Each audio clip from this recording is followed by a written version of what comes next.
Hello everyone. Today I want to share a deep and inspiring journey into how teaching can align with what we know about the brain through the work of Dr. Judy Wells.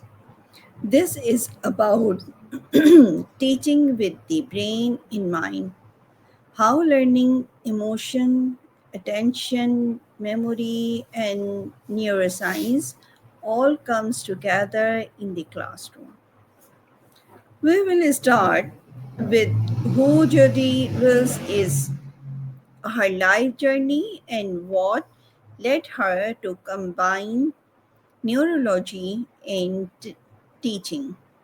Then we will explore her core ideas, how the brain learn best, what strategies support learning, what pitfalls to avoid, and then what lessons we can draw for teachers, students, schools, and parents. Life journey, early life and education. Judy Wills is a board certified neurologist. She graduated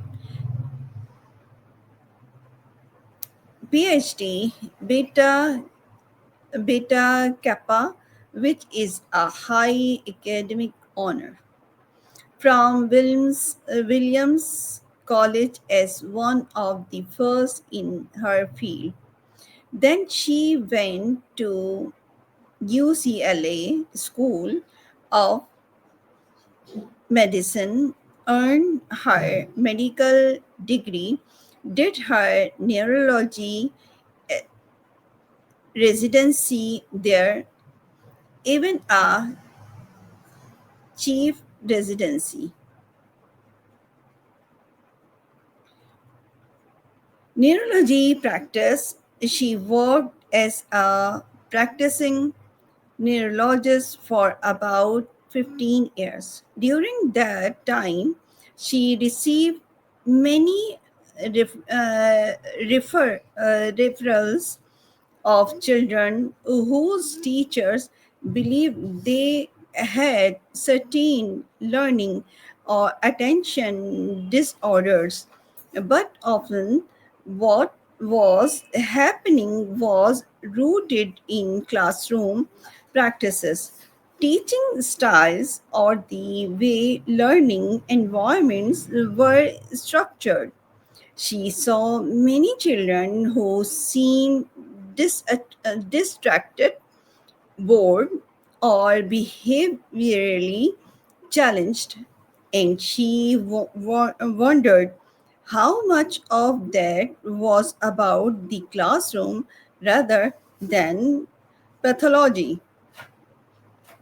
Transition to education. Because of those experiences, Jojo Wells decided to obtain a teaching credential and later a master's in education. She then spent about 10 years teaching in elementary and middle school classroom. She applied neuroscience knowledge to her teaching practice directly.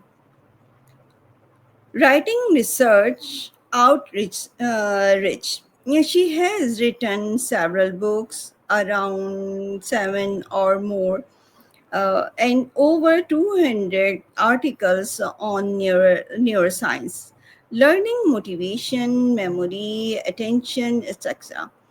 She worked internationally, delivering workshops, consulting, helping teachers understand how the brain works in order to teach more effectively.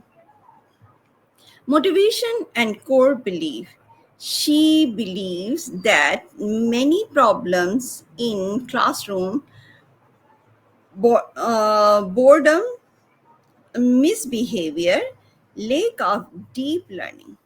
can be addressed once we understand how the brain actually functions, how attention works, how stress and emotion affect learning, how repeated activation of neural circuits strength strengthen memory, how motivation and pleasure dopamine are important, how we must design tasks that are neither too easy nor too hard.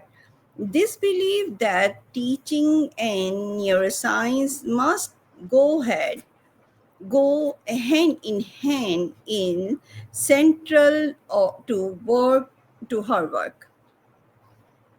Core ideas on this video. Now let's dig into her core ideas, what she says about how the brain learn best, what factors support learning, and what zap learning. Neuroelasticity and repeated activation. The brain changes with use. The more neural circuits are activated when we think, practice, connect. The more densitized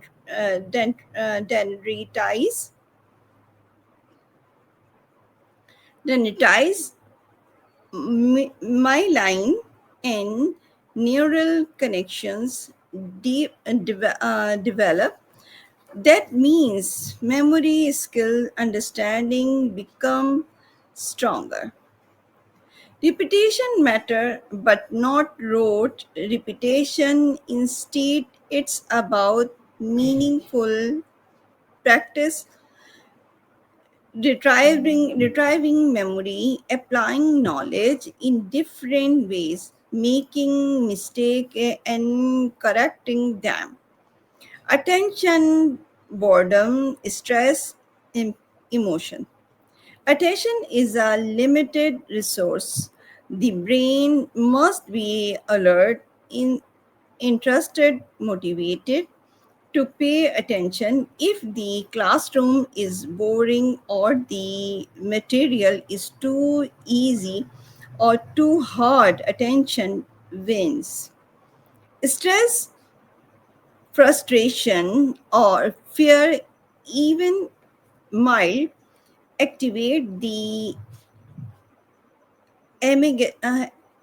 amygdala, which disrupts learning. Emotion and stress can block learning when students are an, an excuse or disengage. Less learning happens. Emotional safety is crucial. Also, boredom is not being. If something is too familiar, too easy, students lose interest. That is also stressors. This means teachers need to find the gold, golden, Goldilocks zone, tasks that are challenging but achievable.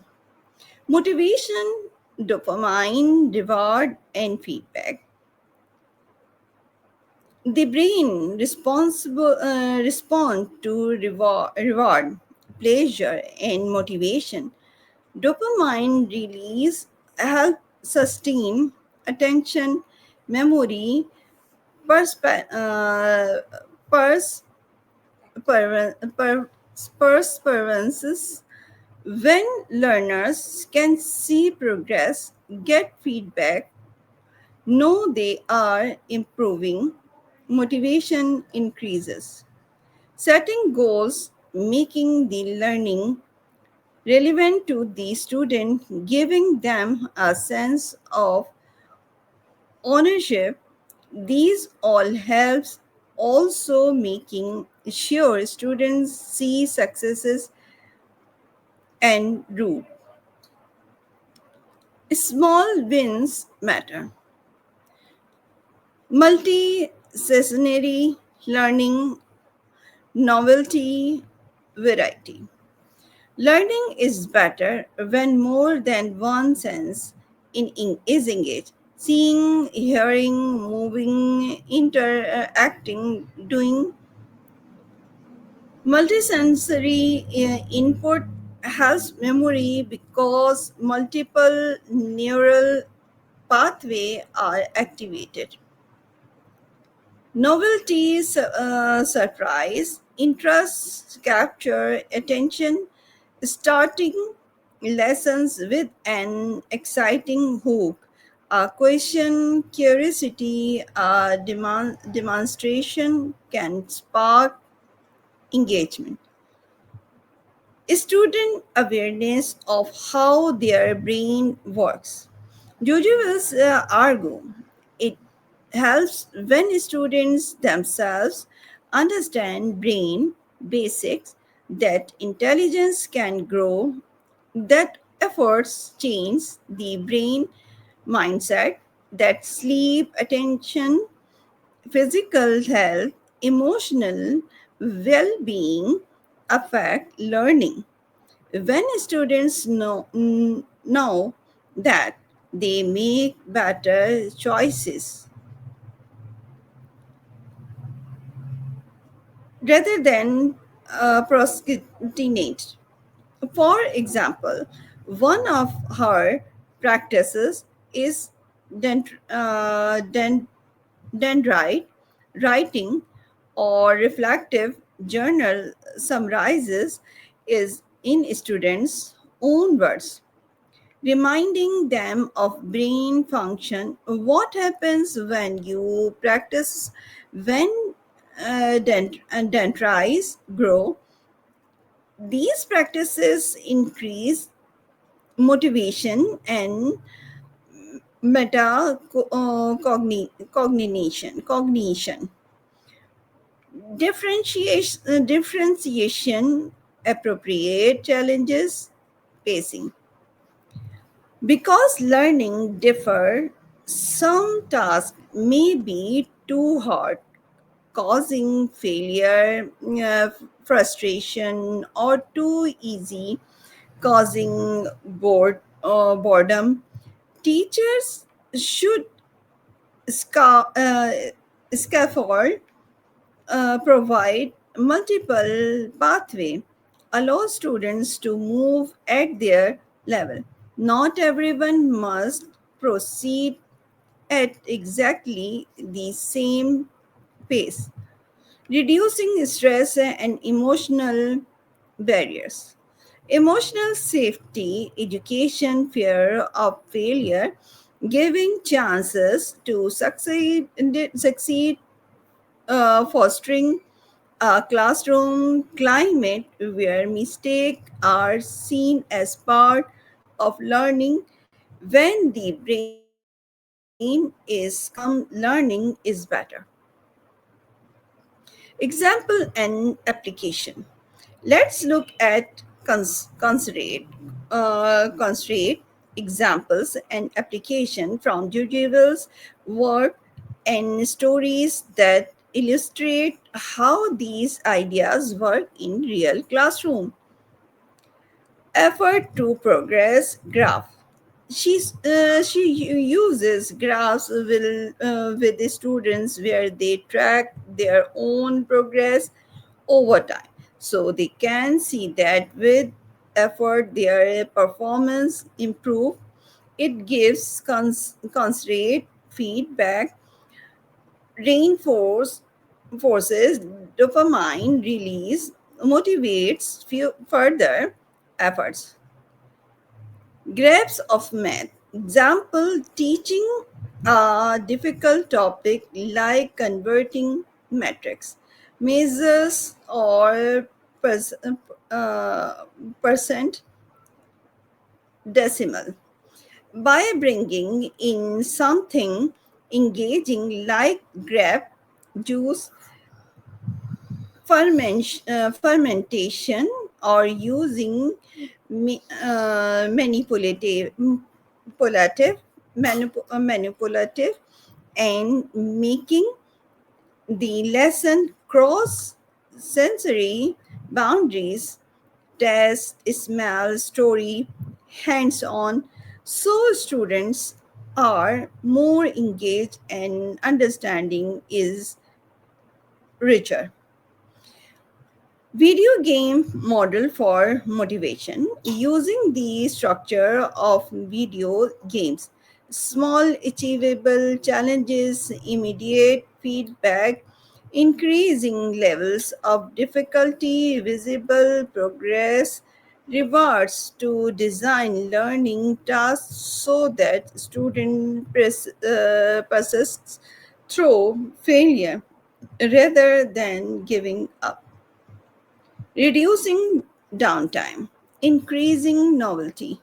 Teacher introduces novel uh, demonstration, stories, instructive tasks rather than just lecture or worksheet that catches attention, reset focus. For instance, in science, making a dramatic demonstration, freezing object or a curious phenomenon to spark curiosity before going into theory.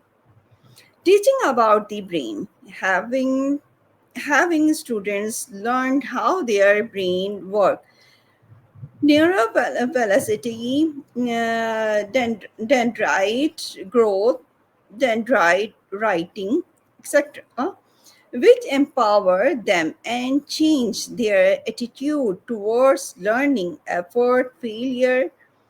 Students being to see themselves as learners who can change rather than fix inability. Teacher experimentation and feedback loops. Dr. Wills herself experimented in her classes, sometimes succeeding, sometimes needing to adjust. She used observation of engagement, students' behavior, and feedback to define what strategies work. This shows that teaching with brain in mind requires adaptation, reflection, coverage. Deeper reflection, implication, challenges, critics, critics. Now let's think more critically. What are the implications of teaching with the brain in mind? What are some challenges? What should we be careful about? Implication for teachers. Teachers need knowledge. They need to understand at least the basic of neuroscience, memory, attention, stress, emotion, neuroplasticity. Professional development is essential. Teacher must be flexible and willing to experiment, not rigidly sticking to lecture or standard pacing, but adjusting tasks, providing alternative routes, is, scaffolding, integrating novelty. Classroom climate and relations matter. Emotional safety, trust, allowing mistakes. Encouraging efforts are just as important as content coverage. Implication for school and policy. Curriculums design cur- uh, curricula should allow times for formative assessment, feedback, reflection. Not everything must be rushed or forced only on testable content. Assessment should measure understanding, critical thinking, ability to apply knowledge, not just rote recall. School scheduling allow breaks, changing activities, movement that support attention and prevent fatigue. Teachers support time for planning, collaboration, reflection, manageable class size, resources needed for multi-sensory engaging lesson. Challenges: overuse or misuse of neuroscientific languages or finding uh, neuromything. Sometimes people may claim ideas are brain based without good evidence. Dr. Wills cautions about that. Teaching with brain in mind should be evidence based. Resource and time constraints. Not all schools have resources for manipulatives, for differentiated instructions, for creative different lessons design. Teacher often have many demands. Balancing standards, test pressures versus brain friendly instructions. Many teachers are under pressure to cover large curriculum, prepare for standardized exam, which may push towards rote learning and ignoring curiosity, novelty, emotional force factor. Maintaining students' motivation over time. Novelty can wear off, consistent challenge, good feedback, emotional support are needed. Risk or burn out for teacher if consistently innovating and trying new thing without support. Limitation: what brain science does not yet tell us.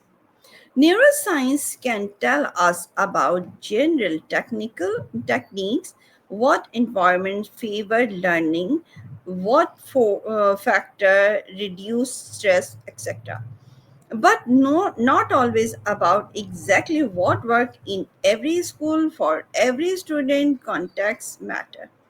Individual variation is large. Students have different background, learning styles, health, emotional situations, attention, capacity. What work for one may not work for all. Scaling these strategies across large system is challenging. Training teachers, aligning policies, assessment, resources.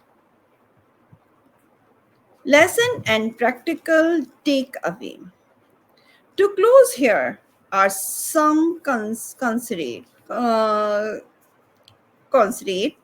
lessons and practices you and any teacher or school parents can take away from teaching with the brain in mind by Dr. Jujevels. Number one, start with curiosity and novelty. Being lessons with something surprising, interesting, emotionally engaging, dignity, attention before giving heavy content. Design for number two, design for small wins. and visible progress. Use effort to progress, graph, provide scaffolded tasks, give frequent feedback so students see they are improving. Number three, find the Goldilocks zone. Task, task should not be too easy, not too hard. Adjust difficulty, provide support, but allow some struggle, but not frustration. Number four, engage multiple sense and styles. Let students see, hear, move, act, interact, use hands-on, visual, verbal, social learning experiences. Number five, teach student about their brain, introduce concepts like neural Neuro, neuroelasticity, neural, neuroplasticity, how memory works, how attention matters, so students understand their own learning process and become more self-aware. Number six, reduce stress and fear. Make the classroom safe emotionally, normalize mistake, avoid overly a high stake too early, encourage efforts growth. Number seven, use feedback effectively. Frequent, specific, immediate feedback helps. Also, let students reflect on their own learning. Number eight, allow for students' goals and resilience. Make lesson relevant to student interest. Let them set goals. Help them see why what they are learning matter to them.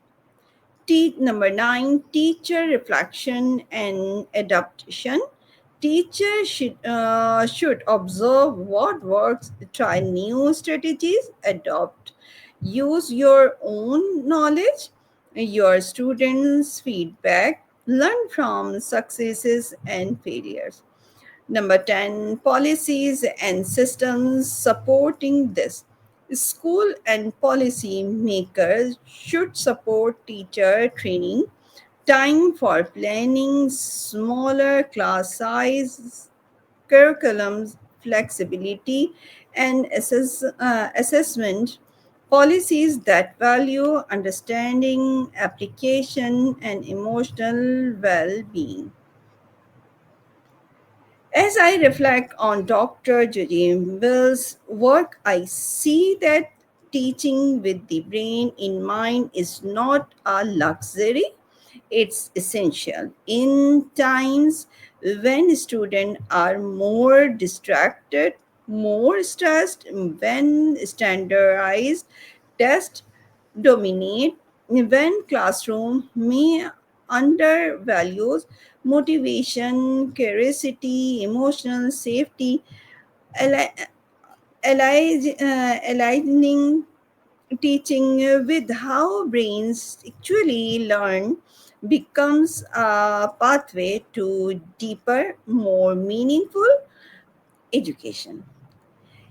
Imagine classroom where students not only memorize but understand, innovate, feel confident, where effort is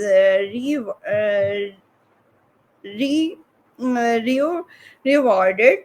Mistakes are steps forward, where teachers know their student emotion, motivation, and design lesson that capture heart and mind.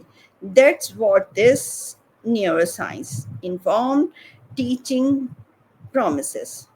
I hope this review inspire you, whether you are a teacher, students, parents, policy makers, to think about learning not as filling minds but activating brain. curiosity, emotion, connection, reflection, growth. Thank you for listening. Let's teach with the brain in mind.